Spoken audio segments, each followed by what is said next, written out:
Boa noite a todos, sejam bem-vindos ao podcast FX Cash, no nono episódio, que tem como objetivo te ajudar a elevar a consciência para ser promovido, ganhar mais na sua profissão, na sua carreira como executivo, sem perder a qualidade de vida. Quem vai nos orientar, nos instruir é o Fred Xavier. Boa noite, Fred. Tudo bem? Boa noite, Guilherme. Tudo bem? Prazer estar aqui, é o nosso último podcast do ano. E vamos, aproveitar esse momento tão importante, para fazer os nossos planos para o ano que vem e que dentro desses planos esteja crescer a nossa consciência, atingir posições melhores e melhorar a nossa qualidade de vida. Vamos pensar dessa forma. Maravilha. Você poderia falar para a gente um pouquinho, relembrando da sua trajetória dentro desse universo executivo? Sim, então, eu sou engenheiro de formação, engenheiro eletrônico. Eu tenho dentro de mim, a minha essência, sou uma pessoa que gosta muito de aprender. Então, o aprendizado é algo que me movimenta muito desde a época que eu entrei no colégio. Antes de entrar no colégio, eu já tinha habilidades para querer conhecer as coisas. É aquele típica criança que desmonta as coisas, né? E para tentar montar outras, né? E quando eu comecei na minha carreira como engenheiro, muito rapidamente eu me deparei com a necessidade de estar perto de pessoas, liderar pessoas, uma coisa meio que natural. Então, meus 2 primeiros anos, basicamente, eu era um engenheiro que usava muito meu conhecimento de engenharia, mas sempre com algumas pessoas do lado que eu precisava orientar de forma informal. E isso foi, à medida que eu fui progredindo, muito rapidamente eu assumi uma posição de liderança formal e fiquei aí dentro da indústria 25 anos em posições de liderança, começando como coordenador até passando por gerente geral e cargos de diretoria por vários anos. Então eu tive essa experiência de poder lidar com muitas pessoas ao longo da minha vida profissional. E em paralelo eu sempre tive uma necessidade muito grande de entender por que as coisas aconteciam com as pessoas. Eu percebi muito rapidamente que a mesma instrução que você dá para uma pessoa, você passa para outra, o resultado é diferente. E eu vi que o problema não está na instrução, o problema não está no conteúdo que você passa, mas sim no conteúdo que a pessoa que ouviu tem. Então eu fui sempre buscando, me conhecer, fazer terapias, estudando técnicas como a programação neurolinguística, mais recentemente a neurociência e inteligência emocional, principalmente. Porque é por aí que eu entendi que faz a mudança, é por aí que se instalam os filtros, que a mesma coisa que você fala para uma pessoa é entendido diferentemente por outra pessoa.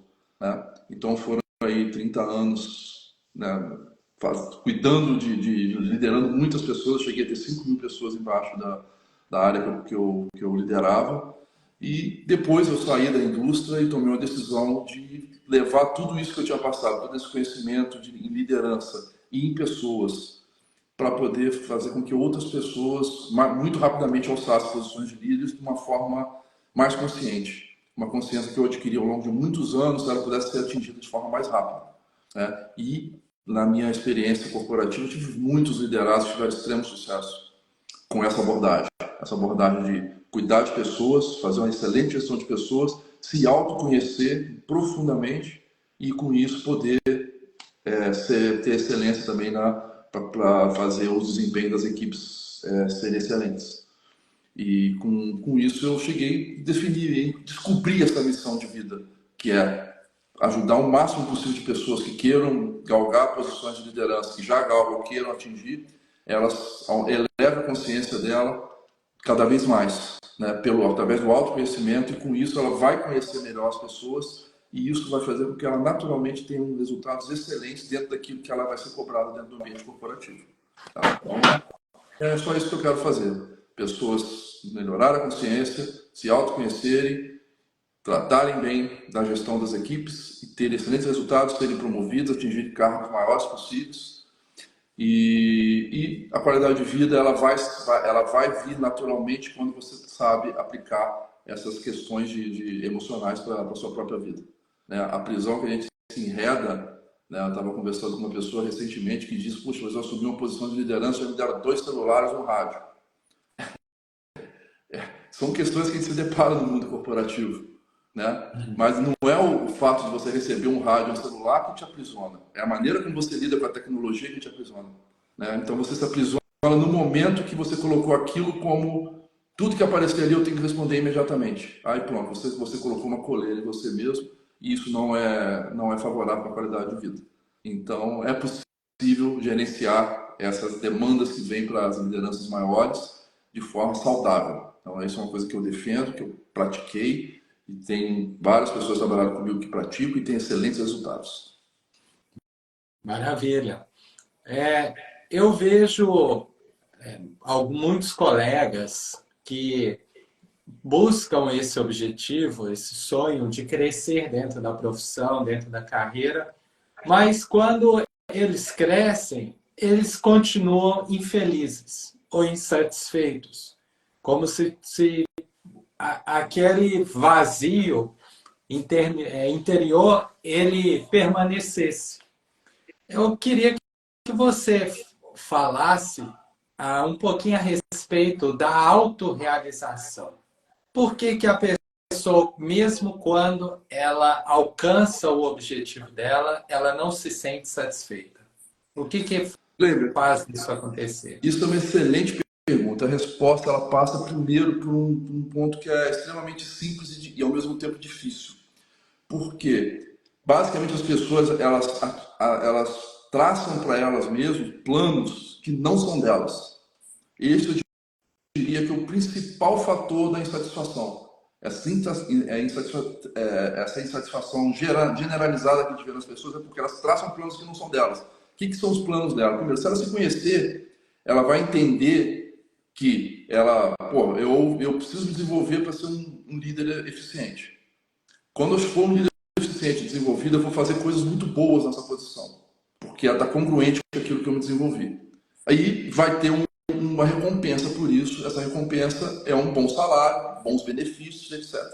Então esse seria um caminho que eu diria que mais natural e que dá menos insatisfação. Mas o que acontece? As pessoas não, eu quero ser um chefe pagar mais, eu estou ganhando muito pouco, minha família está precisando de mais apoio financeiro, eu tenho que melhorar a qualidade de vida dos meus filhos, e a pessoa põe isso como o objetivo dela.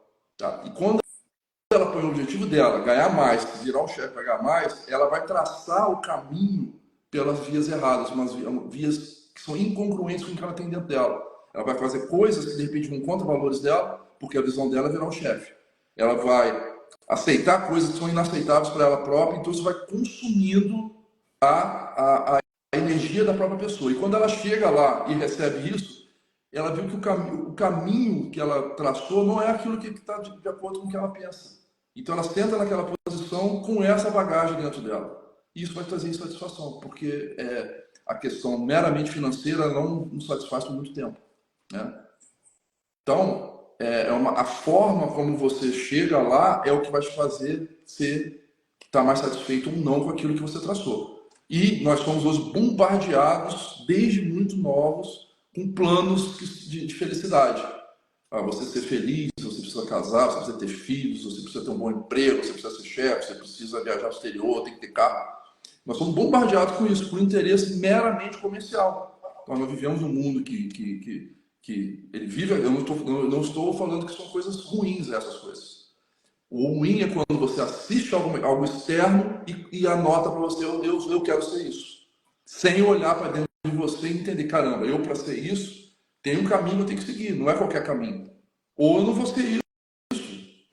Tem vários casos, a gente está falando do ambiente corporativo, tem vários casos de pessoas que foram alçadas à liderança que não têm isso dentro dela. E não querem desenvolver, não conseguem desenvolver por uma série de razões. E se elas forem para essa posição somente porque ver um sonho ganhar mais, vai ser a insatisfação máxima que você vê. E não é só nela, é nela e toda a equipe que vai estar debaixo dela. Então a insatisfação ela se perpetua por esse tipo de raciocínio que ele é muito comum e é um raciocínio vigente. É muito comum, se você perguntar para várias pessoas os sonhos, os ideais dela, vai ter uma parte que vai ser muito parecida. As pessoas vão falar coisas muito parecidas. Aí você fala, por que elas estão falando coisas tão parecidas? Porque elas não olharam ainda o que elas realmente querem. Não olharam. Né? Então, quando você faz esse exercício, né, de conhecimento, né, você vai lá e entende quais são os seus talentos. Aí você percebe que você tem um talento maior em uma área do que em outra. Você consegue atingir a mesma posição de liderança de uma forma muito mais feliz, muito mais satisfatória. Porque você usou aquilo que você tem de talento para você chegar lá. E isso é possível, tá? Isso que eu defendo, isso que eu faço. A minha ideia é fazer com que as pessoas entendam muito claramente o que elas têm de melhor dentro delas e usem isso fortemente no dia a dia. Porque vai fazer com que elas cresçam e essa satisfação é quase que natural, ela é invisível. Não é a satisfação do objetivo cumprido, a satisfação do caminho bem cumprido. Quando você vai bem no seu caminho, você já tem uma satisfação natural durante essa sua caminhada. Né? Nós somos muito movidos à satisfação só no objetivo. O que acontece com a sua satisfação está somente no objetivo? Você vai fazer muitas coisas muito ruins para você mesmo até chegar lá, e ao momento que você chegou lá, acabou. Você vai precisar traçar outro. Né? Então, a gente ouve frases aí que é o sucesso a qualquer custo, os fins justificam os meios. Eu sou totalmente contrário a esse tipo aí. Para mim, não tem sabedoria nenhuma nessa frase. Sabedoria nenhuma nessa frase. Tá? Então, a sabedoria é você usar os melhores meios que você tem para atingir os objetivos que você traçou. Mas os seus meios reais, não aqueles que você leu em algum lugar, viu algum guru, viu alguém que tem um lifestyle, um estilo de vida maravilhoso, e você, putz, eu vou copiar essa pessoa. Não tem nada demais você olhar uma pessoa e falar, um dia eu posso chegar naquilo ali. Eu não vejo nenhum problema nisso. Isso, se for uma questão de uma ambição positiva, de você usar suas melhores energias para conseguir isso, está tudo certo. Tá? Mas as pessoas não usam as melhores energias. Pelo contrário, elas fazem muitas coisas que elas mesmas não concordam. E o inconsciente delas ficar brigando com elas o tempo todo, gastando energia, e ela fica insatisfeita quando atinge o objetivo, se conseguir atingir. Eu percebo também quanto que esse desalinhamento desse executivo, ele viveu uma história que não é dele, além de trazer essa angústia, esse sofrimento, isso gera outros tipos de sentimentos e de comportamentos também, que é principalmente a inveja, tá? A pessoa ela não consegue se identificar, ela passa a ambicionar uma história, uma vida ou uma função que não caberia a ela, né? E outro tipo de comportamento que ela não tem a paixão. Ela não tem a paixão por aquilo que ela faz. Ela Perfeita sua não faz colocação. com o coração. Perfeita sua Né? colocação. Até que esses dias eu estava, né, até você me enviou um vídeo, né, de uma pessoa falando sobre a inveja, né? E hoje, quarta-feira, é um dia para a gente entender falar um pouquinho mais sobre inteligência emocional, sobre emoções mesmo, né? E eu fiz um apanhado de pessoas que eu vi, de coisas que eu acredito também, que eu vivi. Eu vejo três coisas que estão meio confundidas ao longo, quando a gente fala, conversa um com o outro. E eu acho importante, eu queria até falar a minha visão sobre essas três coisas. É inveja, cobiça e ambição. São três coisas que às vezes são usadas de forma indiscriminadamente, querendo dizer a mesma coisa, só que elas não têm nada a ver uma coisa com a outra. Elas são totalmente diferentes uma coisa da outra. Né? A inveja, para mim, ela é a pior. Porque a inveja, basicamente, é quando a pessoa olha para uma questão e vê alguém fazendo, tendo alguma coisa, atingindo alguma coisa que ela não atingiu, e ela fica triste com aquilo. Aquilo dá uma sensação de tristeza, de raiva. Basicamente, Potência. o que está acontecendo ali, ela tá olhando para a pessoa, ela não está querendo, não é porque eu queira estar naquela posição, ela está querendo que a pessoa não esteja naquela posição. E no fundo, isso revela uma incapacidade dela própria. Toda vez que a gente inveja alguém, a gente está mostrando uma incapacidade própria que está escondida ali. Então, se as pessoas pessoas tivessem uma inteligência para olhar, por isso eu estou com inveja daquele cara. Você sabe que tem inveja quando você olha uma pessoa fazendo alguma coisa boa e você tem um sentimento ruim. Você pode ter, eu estou com inveja. Você pode ter certeza. Se você está feliz, pô, o cara está fazendo uma coisa boa, você está sentindo uma sensação positiva, agradável, você não está sentindo inveja. Agora, se te dá uma sensação ruim, você pensa alguma coisa ruim, dá aquela coisa no estômago, dá aquela palpitação, você está com inveja. E essa inveja está mostrando uma coisa muito importante sobre você. Tá? A inveja geralmente acontece para pessoas que estão próximas da gente. Né? Nas empresas, com os colegas mais próximos, na família, são os parentes mais próximos. Eles invejam muitas pessoas por uma questão que nem cabe a gente discutir aqui. Mas o entendimento a inveja é um sentimento que ele não, ela é muito ruim. É um sentimento muito negativo. As pessoas podem fazer coisas muito ruins sobre esse sentimento. Mas ele pode ser usado como autoconhecimento. Se você sentiu isso que eu acabei de falar, porra, alguém fez alguma coisa que teve uma sensação ruim, a pessoa está brilhando e você está com a sensação ruim, vou entender o que está faltando dentro de mim. Se você tem esse pensamento, alguma coisa vai aparecer para você. Aí nós vamos para o segundo estágio, que é a cobiça. A cobiça não, a cobiça é quando você vê uma pessoa atingindo alguma coisa e fala assim, eu queria ter aquilo que ela tem. Né? Eu quero ter aquele carro, eu queria ter uma mulher igual que ele tem, um marido igual aquela moça tem, um carro igual dele, uma casa na praia, exatamente aquilo. Né? Então, é uma questão de você não ter capacidade de ter aquilo e querer ter aquilo. Isso também pode ser algo ruim, quando te desperta querer fazer coisas para ter aquilo que você está cobiçando do outro. E pode também despertar atitudes muito negativas. Uma terceira questão é a ambição. A ambição, para mim, ela é uma questão que, bem gerenciada, ela é importantíssima para todas as pessoas que nós estamos conversando aqui nesse nosso método. Porque a ambição, basicamente, é você querer melhorar. Então, se a pessoa tem uma ambição de querer melhorar, ela vai se movimentar para melhorar. Né? Então, esse é um lado extremamente positivo da ambição. Eu consigo ver um lado positivo na ambição. Eu vou querer melhorar. Então, eu vou fazer o meu esforço, eu vou estudar mais, eu vou me esforçar mais, eu vou me conhecer mais, eu vou melhorar, porque eu quero dar mais qualidade de vida para minha família. Eu sou merecedor de mais coisas nesse mundo, e todos somos. Então, eu ambiciono melhorar. Só que a ambição, quando você passa a ficar obstinado por ela, aí a gente começa a ver aquelas coisas. O cara é extremamente ambicioso, a gente olha como uma coisa ruim. Por quê? O cara abandona a família e começa a fazer coisas erradas para atingir aquilo que ele ambicionou. Eu acho, até na minha leitura, quando eu olho essas três coisas, essas ações negativas pode até tirar um pouco da ambição. Ele pode ir mais para o lado da cobiça, outras ações mais negativas. Mas o fato a gente tem que ambicionar coisas melhores para a gente. Porque isso que faz a gente evoluir como ser humano. E ter o limite de isso não está atrapalhando a nossa vida, nem a vida da nossa família, nem a vida de ninguém que esteja ao nosso lado. É um sinal muito claro. Se eu ambiciono alguma coisa, eu vou tomar alguma ação que vai prejudicar alguma outra pessoa, tá? Isso não deve fazer. É bem simples, a regra é bem simples. Tá? Então, o ambiente corporativo, ele é cheio dessas três coisas. O ambiente familiar também mas nós estamos falando do corporativo. Ele é cheio dessas três coisas. Né? A inveja é muito comum.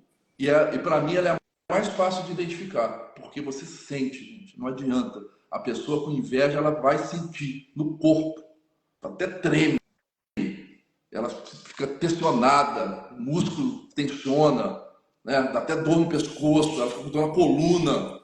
Entendeu? Então, esse sentimento, pessoal, está querendo mostrar alguma coisa. Sentir o corpo falar na hora que alguém teve sucesso na sua frente, cara, volta, escreve lá, o que está acontecendo? O que está faltando para mim? Porra, o cara, realmente ele fez coisas que eu não fiz, coisas melhores que eu posso fazer também, vou começar a fazer. Esse é um uso espetacular. Imediatamente essa inveja, ela se transforma em uma ambição positiva. E você conseguir fazer coisas que você pode também e atingir coisas boas também no seu futuro. Né? Então, é uma colocação assim para a gente entender. Assim, às vezes a gente pode até fala assim, pessoal, está faltando ambição em você. É essa ambição positiva que nós estamos falando. Nunca é ambição a qualquer custo. Né? Cobiçar as coisas, eu sempre acho que não é uma coisa saudável. A gente sempre tem que ambicionar, aquilo lá eu posso ter também. Eu vou ambicionar e fazer um plano e vou chegar lá. Esse plano vai passar sempre por se conhecer. E a inveja, a gente vai sentir querendo ou não querendo, gente. Né? Que é um dos pecados capitais que a gente fala, né? Quando você olha várias linhas religiosas, eu já estudei várias, todas elas acabam passando por isso daí. Porque é um sentimento comum ao ser humano, desde que o ser humano é ser humano. Né? Então a gente vê ali a raiva, a tristeza, a alegria, essas emoções, elas são muito comuns ao ser humano desde que ele é ser humano. E ele tem a inveja, tá lá. E mais algumas outras coisas, né? A preguiça. Então, isso mostra pra gente que nós somos primeiros seres humanos. Agora, nós podemos usar aquilo para melhorar e sermos seres humanos melhores, termos posições melhores, carreiras melhores, salários melhores, famílias melhores, etc. Então, E você acha que a inveja e a cobiça, elas atrapalham o executivo dele seguir a própria reta e o coloca até como escravo do caminho de terceiros ou dos outros, ou viver a vida que não é a vida dele? eu não tenho a menor dúvida. Porque aí é o lado quando o cara tem esse sentimento e ele passa a tomar ações totalmente incongruentes com aquilo que ele deveria fazer. Então ele põe o fim acima a qualquer custo. É aquela história dos meios. Os meios são justificados, mas ele começou com uma inveja, ele quer mostrar para alguém, né, que ele também vai chegar lá também. Essa sensação lá, o cara, a inveja é pior que isso, porque a inveja o cara se alegra quando o outro perde. Ele se alegra. Às vezes ele não foi ele nem que ganhou. A inveja, o outro perdeu, ele está feliz. Isso é muito comum, assim, é um sentimento muito comum. Onde que é muito comum isso? Em esportes.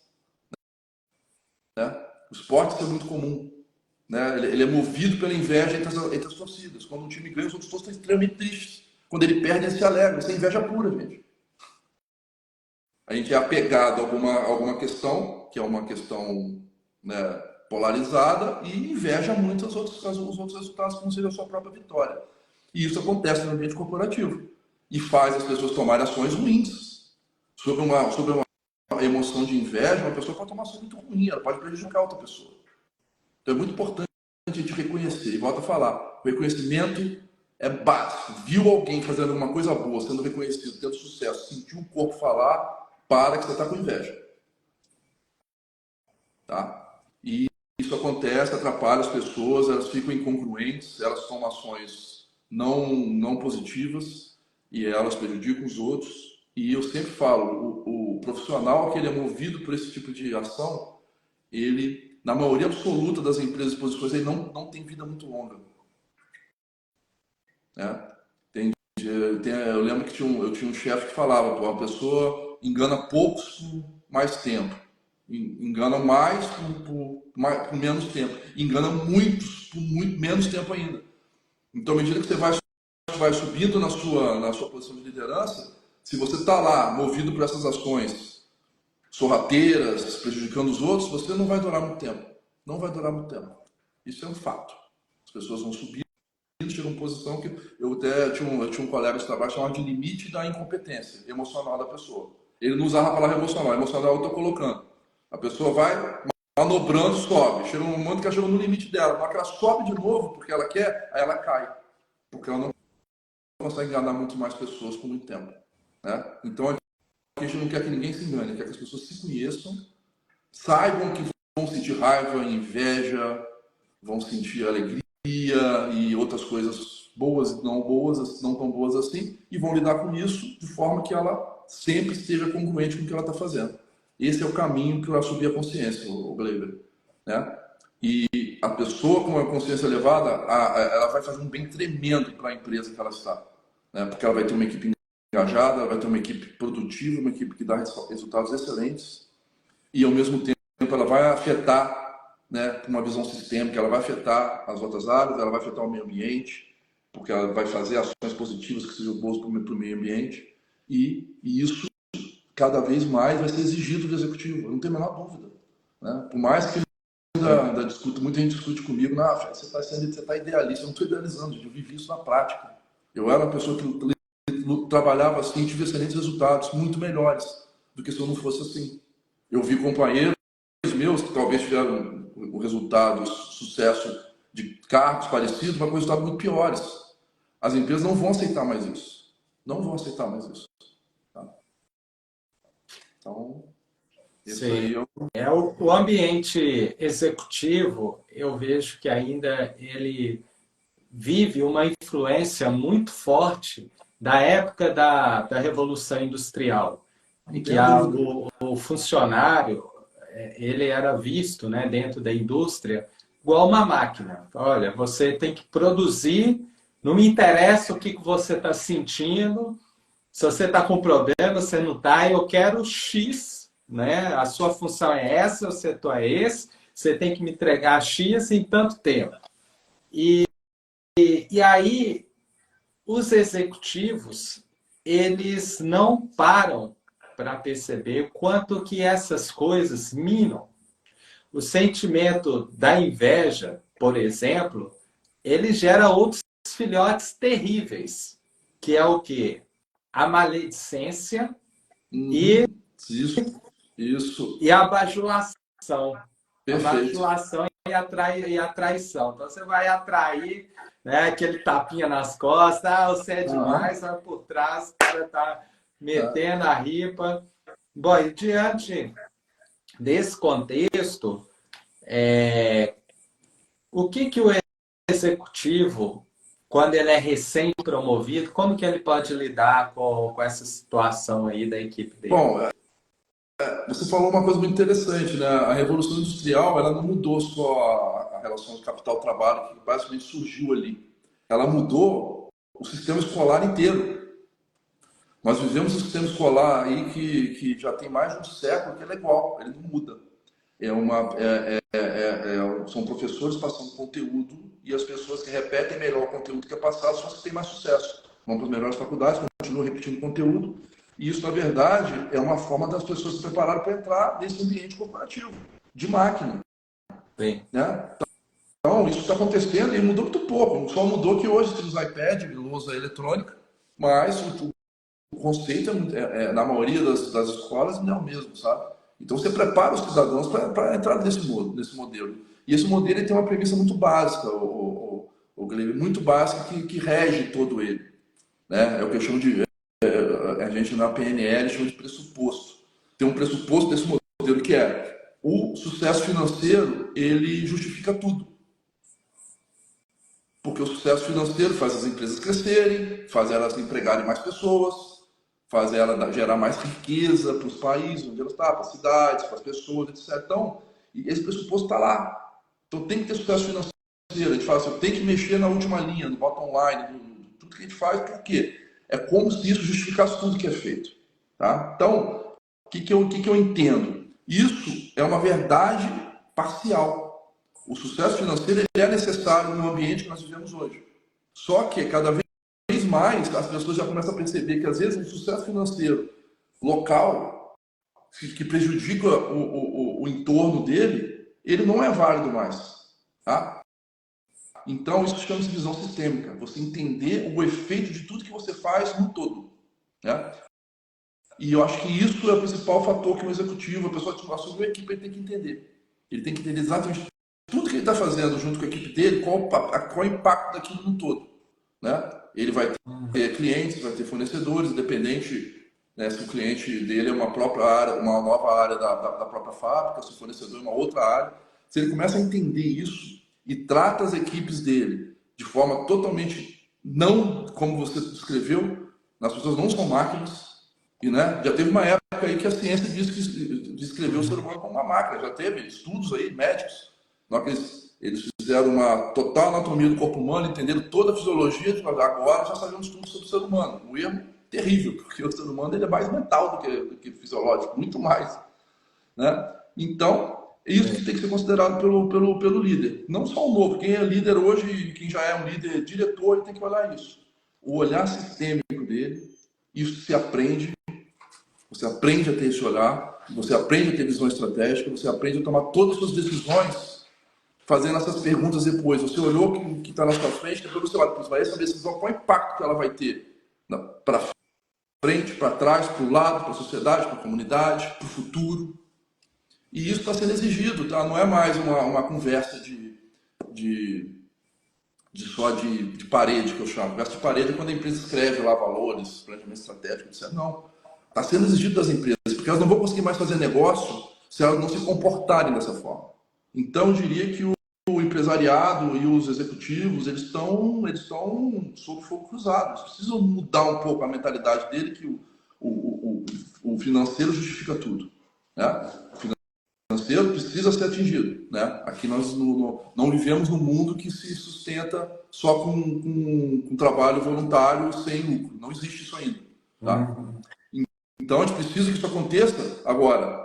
A gente vai ter que abrir mão de algumas coisas que a gente acreditava e assumir outras. E essa outras, eu tenho uma palavra muito forte que a gente pode até, eu não gostaria de falar isso hoje, eu tenho feito uma promessa para cada live nossa, né? Eu queria usar essa palavra para a gente conversar na próxima live, que se chama sustentabilidade. Um conceito real, amplo sobre essa palavra, que é muito usado aí de tudo que é forma e muitas vezes de forma parcial, muito parcial. Então, o executivo que não entender o papel dele como sustentabilidade, ele não vai ter mais sucesso. Ele vai cair. E vai cair rápido. Cada vez mais rápido. Você não tenha dúvida disso. Né? Agora, uma coisa eu já te digo. Desde antes, eu falei no início, né? 30 anos aí que eu estou nessa vida de indústria, 25 como executivo formal. Eu sempre tive uma cabeça de olhar o sistêmico. E já me ajudou há 25 anos atrás. Então, isso é um comportamento muito positivo, mas que não era devidamente valorizado pelo meio corporativo em geral. Mas ele sempre trouxe bons resultados. Para mim e para os meus liderados, que desenvolveram essa visão, tiveram bons resultados há muito tempo já. Então agora, mais do que nunca, agora ele vai ser exigido de todo mundo. Né? A vantagem que a gente tem é que muitos anos trabalhando com isso, a gente aprendeu o que funciona e o que não funciona para desenvolver isso. Né, Guilherme? Então é isso que eu quero trazer aqui para todo mundo que nos acompanha. E sobre o executivo ele lidar, né, com os famosos tapinha nas costas ou com a maledicência da equipe dele, qual que é a sua opinião? Olha, isso acontece não só no meio executivo, acontece nas famílias, não é? Quer dizer, a família Sim. uma das primeiras unidades da sociedade. Né? Primeiro você tem uma família, depois você tem um próprio condomínio. Então, uma unidade básica, vamos chamar, da vida social é a família. Ali acontece isso. Né? Então, o que um executivo tem que entender? As pessoas, né? Eu já tenho até um post que a gente fez sobre pegou alguém falando mal de você. Uma coisa a pessoa vai falar mal, você precisa entender antes de reagir. Isso, para mim, é a regra básica do executivo. O executivo sempre precisa entender qualquer situação que está afetando ele. Né? Reagir e combater é muito fácil, mas é pouco eficaz. Né? E saber que vai ter algumas pessoas, a maledicência, o problema é quando ela tem pessoas influentes e dando verdades parciais para alguém que tem influência sobre você. Então isso pode acontecer, já aconteceu comigo, de ter colegas que faziam relatórios pela metade, mostrando só uma parte de uma questão para tentar mostrar como se eu tivesse tido um problema. Não tem outra forma de lidar com isso. E essa forma nunca é agindo sobre a emoção da raiva, que vem mesmo. Eu tive muitas raivas várias vezes. É basicamente você entendendo aquilo ali e usando os seus melhores conhecimentos racionais para combater aquela maledicência. Então, a maledicência, é uma questão totalmente emocional, mas ela tem que ser combatida pelo racional. Né? Nós temos tecnologia hoje muito fácil de você compilar dados e fazer cruzamentos de informações para te gerar verdades mais profundas e mais verdadeiras, vamos chamar assim. Né? E o cara que vai te dar facada nas costas, a questão é a seguinte, gente, você vai descobrir isso muito rápido se você tiver uma liderança positiva. Muito rápido. Primeiro, que a liderança positiva vai fazer com que a própria equipe não deixe isso acontecer. Ela não apoia uma pessoa que fica falando mal de você pelas costas, fica querendo te prejudicar. Ela não apoia. Ela mesma já começa a falar, pô, eu tenho que sair daqui. Esse cara tem que sair daqui. Entendeu? Então, se você montou uma equipe que confia em você, está engajada com você, eles não vão deixar isso acontecer. E vão levar para você o dia que isso acontecer. E não adianta, né? A gente falou sobre a laranja podre na última live. Se a pessoa Mas isso também está relacionado à atitude do líder, porque se for aquele líder da antiga Revolução Industrial, a equipe inteira vai fazer o complô. Não tenha dúvida, gente. Uma frase que eu ouvi uma vez, para mim, ela é espetacular, que ela é tão simples, que é tão espetacular, que ela fala o seguinte, cara, os seus filhos, ele aprendem pelas suas costas. Tá? Então é muito simples. Aí a gente pode trazer para a empresa. Os seus liderados aprendem pelas suas costas. O que significa isso? Eles não vão aprender pelo que você está ali dizendo para eles, vão aprender para ver o que você faz. Se você é um cara que fala mal dos outros e vive puxando o tapete dos outros, cara, sua equipe vai fazer isso com você. Ponto. É natural que isso aconteça. E o cara vai pagar esse preço. Ele vai pagar esse preço. Esse comportamento, eu diria para você, nunca vai trazer satisfação para ninguém. Nunca vai trazer. O líder pode até atingir uma posição fazendo essas coisas. Ele vai ficar extremamente insatisfeito. Ele não consegue dormir. Sabe que você não consegue dormir porque tanta armação que ela fez, ela deita no travesseiro à noite, e aquele monte de, putz, mas eu falei isso, tem que fazer. Ele começa a ter que juntar tanta peça para criar uma coisa que não é ela, que ela entra em um surto às vezes. E é comum você enxergar isso. Agora, se você não faz isso, a sua equipe não vai fazer isso. Maravilha. A gente começou esta live falando a respeito de como o executivo ele poderia sentir essa satisfação, essa autorrealização, fazendo assim, um breve resumo, né, para quem está entrando agora. Então, você falou que essa insatisfação, muitas vezes, é quando ele pega uma trilha que não é dele, e muitas vezes o que gera isso, né, do executivo viver uma vida que não é dele, viver a vida do outro, é o sentimento da inveja, o sentimento da cobiça, que isso está relacionado a uma total incongruência com ele mesmo. E a pessoa que a inveja e a cobiça, elas geram outros filhotes que são a maledicência, né, a traição e a bajulação, que acontece muito. E a gente vê como que é importante humanizar as relações dentro do ambiente corporativo.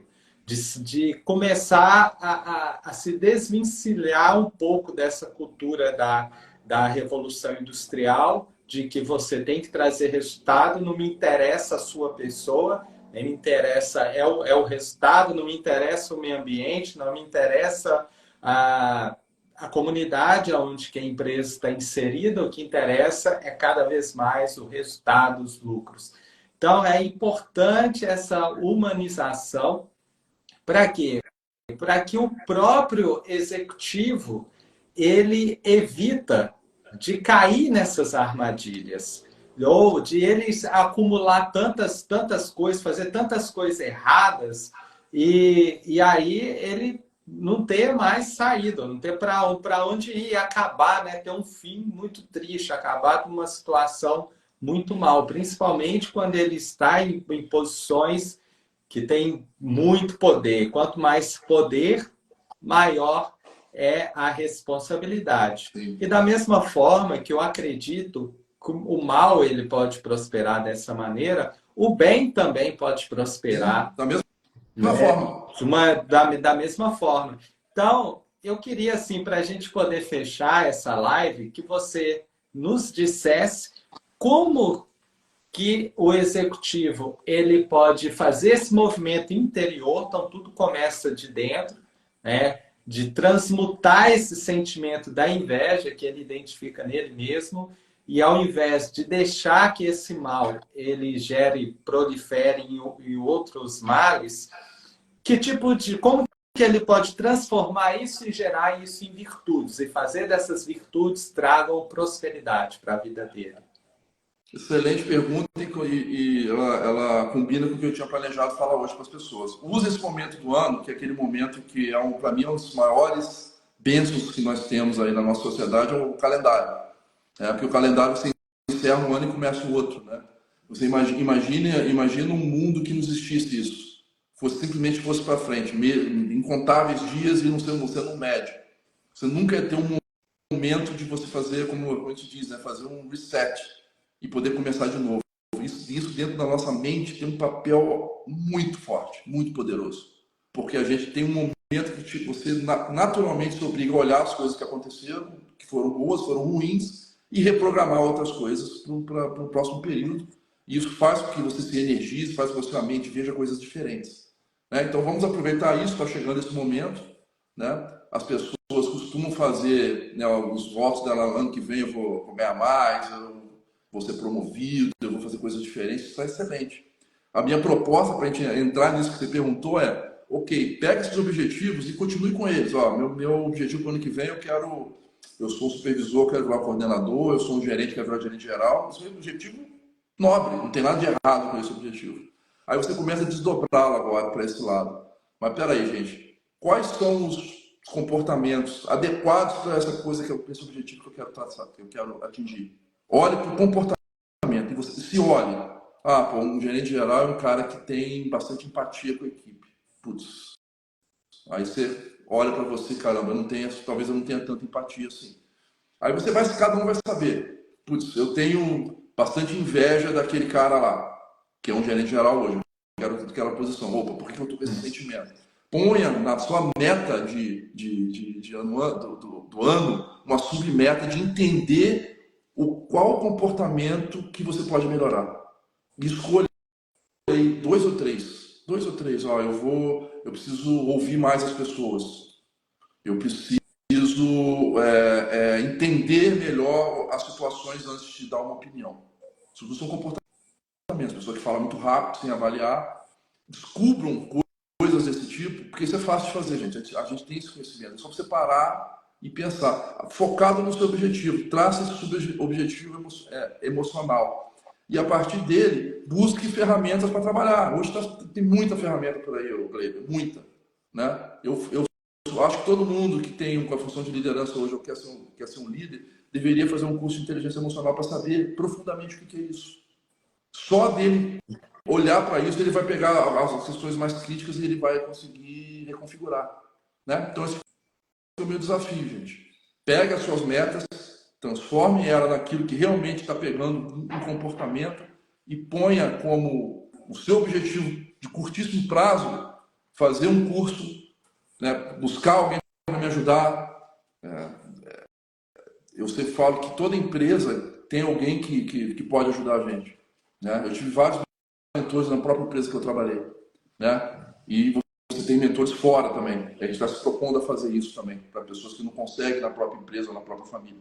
Então, põe isso como objetivo, porque na hora que você começar a estudar como que funciona essa parte interna, que não nos é ensinada em nenhum dos ambientes que a gente estuda, desde o ensino fundamental, médio, faculdade, pós-graduação, só estuda isso quem está estudando esse tema.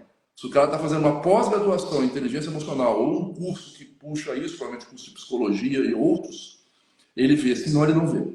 Então aproveite, porque aí está o ponto da virada. Aí está o ponto para você entender a hora que você tiver inveja e transformar isso numa ação reparadora para você ter mais performance. Tá? Então essa é a minha dica de final de ano. Faça o plano, traça o objetivo e chegue até lá na ação que vai te mexer na inteligência emocional. Tá? Essa é a minha dica aí para a turma aí na virada do ano, na hora que pular as ondinhas lá, comer as passas, as uvas e etc, e jogar a forra, não sei, cada um tem o seu ritual. Maravilha. Ponha isso também, ó. Eu vou atingir um cargo melhor, mas eu vou fazer Você é uma pessoa melhor, isso, que é o que é mais difícil. Um esforço para eu virar uma pessoa muito melhor. Aí isso vai ser natural. Aí você vai ver. Aí a mágica vai acontecer. Os resultados vão melhorar, as equipes vão apoiar, quem decide vai ver e você vai começar a crescer. E a última pergunta, assim, para a gente finalizar mesmo, como que o método Elevar, ele pode acelerar esse processo, trazer esse atalho para que o executivo ele desenvolva essa inteligência emocional? Porque no discurso é muito fácil, né? Mas no dia a dia, desenvolver esse autoconhecimento, esse autocontrole é um grande desafio. Como que o método Elevar pode acelerar esse processo?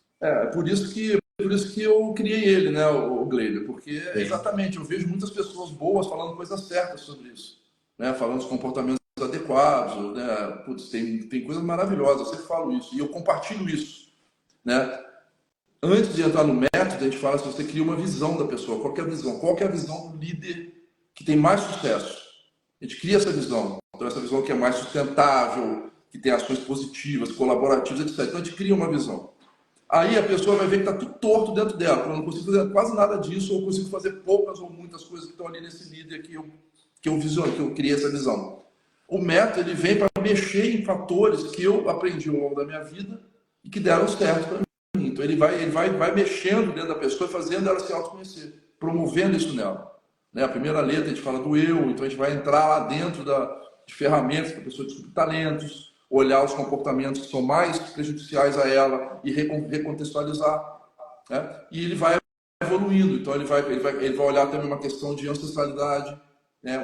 A influência enorme que nós temos, nossos ancestrais, principalmente pai e mãe, e temos ferramentas, exercícios, dinâmicas para a pessoa olhar para aquilo profundamente e fazer a mudança dentro dela. Né?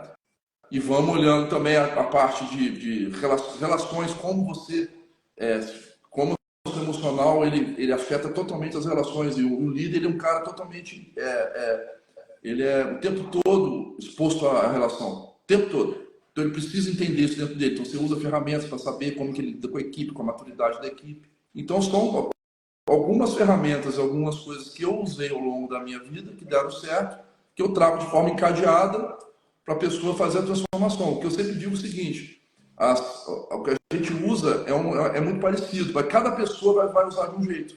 Porque o desafio de cada ser humano é diferente do outro. É o universo inteiro. O ser humano é o universo inteiro. Sim. O ser humano é o universo inteiro. Hoje eu vi um post que eu achei muito bom. A pessoa desenhou um círculo gigante e mostrando aqui, esta é a vida da pessoa. Aí botou um ponto nesse círculo e falou assim: isso é o que você conhece da vida da pessoa.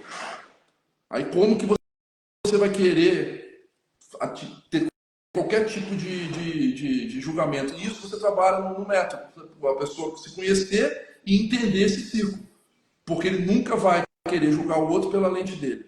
Tá? Agora, isso é uma Essa pessoa dele. não conhece Não, nem ela mesma. ela não conhece nem ela. A maioria das pessoas não se conhece. Não conhece nem Se for ela, mandar quem dirá descrever, conhecer o outro. Glebe, eu faço isso. Quando a pessoa se descrever, ela vai falar alguma coisa que não é ela. A maioria das vezes. Incrível isso. E no final, ela mesma vai dizer: por isso não foi isso que eu te falei. As pessoas se definem pela formação, pelo cargo. Eu sou engenheiro, sou gerente. Isso não é pessoa, não, cara. Então, existe um engano muito grande para a gente se conhecer mesmo. Então, isso é uma das coisas que a gente trabalha fortemente nesse método, tá? E quando você vai somando isso, vai olhando todos esses fatores encadeados, um ao outro, até olhar a questão sistêmica, a gente trabalha profundamente também. E a pessoa vai se conhecer, ver as questões sistêmicas dela, as questões pessoais, etc. Ela vai poder sair como uma pessoa muito mais, com um autoconhecimento muito maior e com uma capacidade de lidar muito melhor com as grandes diferenças que tem no ser humano. É isso, é assim. Maravilha, meu amigo. Muito bom, mais uma vez, estar nesse bate-papo aí contigo, aprendendo cada vez mais, né, a ser um executivo que eleva a consciência para conquistar, né, o sucesso dentro da carreira, da profissão, sem perder a felicidade na nossa vida. Então é isso. Boa noite a todos e a palavra é contigo. Boa noite, eu desejo a todos aí que estão nos assistindo e que vão nos assistir depois, que tenham aí um excelente novo ano, que seja um ano que tudo que ela sonhou se realize de forma positiva e que ela consiga fazer os votos melhores possíveis para melhorarem e atingir essas coisas de forma positiva, porque eu realmente acho que se a gente aprender a nos conhecermos, a gente vai aprender a sonhar melhor. E sonhar melhor é fazer aquilo que realmente vai te trazer satisfação e alegria e felicidade no final. Então eu desejo isso a todos. Boa noite, pessoal. Boa noite.